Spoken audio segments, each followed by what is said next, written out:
vous avez dans ce tableau le coût des réformes. Au niveau des impôts de production, on a deux impôts qui sont concernés.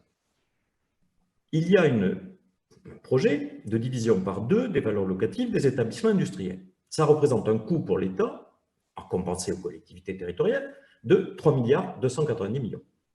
Et puis, on a la suppression de la part régionale de la CVAE pour 9,7 milliards. Alors, le coût brut de la réforme des impôts de production, c'est 13 milliards. Gardez ce chiffre en tête, j'y reviendrai. Sur la taxe d'habitation, se passe plusieurs choses. Ça a un coût de 23 milliards pour l'État. Pourquoi? Parce que l'ancienne mesure, celle des 80%, devient un transfert de produit de TVA, là où jusqu'à présent on avait un dégrèvement, et que vient s'ajouter à cette réforme le transfert de TVA correspondant aux 20% de produits de taxe d'habitation qui demeuraient sur les contribuables les plus aisés et qui vont dorénavant être supprimés de manière triennale. S'ajoute aussi à cela la transformation des compensations actuelles de taxes d'habitation, elles aussi en produits de TVA. Donc, 23 milliards. La CVAE régionale à 9,7 milliards n'est pas la CVAE que payaient les entreprises. Les entreprises en ont acquitté 7,6 milliards. Dans les 9,7 milliards, il y a déjà 2 milliards, que vous retrouvez aussi ici, que finançait l'État.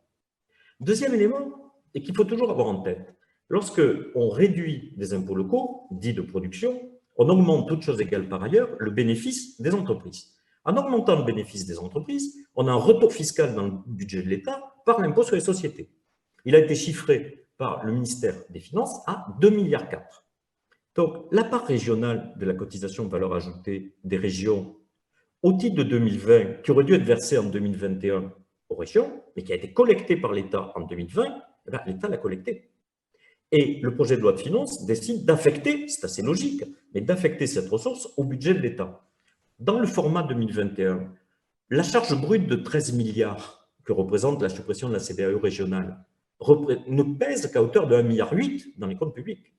L'État va encaisser en 2021 une partie du produit de taxe d'habitation, estimée par lui à 5,9 milliards. D'autre part, dans les 23 milliards, il y a la compensation de taxe d'habitation. Donc l'État n'a plus à la financer par ailleurs. Et puis, dans les 23 milliards, il y a l'allègement de fiscalité dont ont déjà bénéficié 80% des contribuables les traités les premiers dans la réforme. Donc ça n'est plus à financer. Ça représentait 14 milliards, 10 milliards au titre de la suppression à 100% pour les contribuables et 3,8 milliards au titre du dégrèvement qui existait, du plafonnement de la taxe d'habitation en fonction du revenu imposable. Les réformes fiscales en 2021, elles coûtent 2,7 milliards.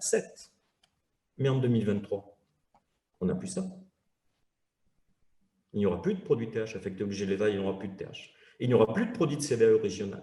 Et à ce moment-là, le coût devient 15 milliards. Dit autrement, entre aujourd'hui et demain, il y aura 12 milliards de plus à trouver, c'est-à-dire une pression forte sur le déficit budgétaire de l'État dans la reconstruction des comptes publics.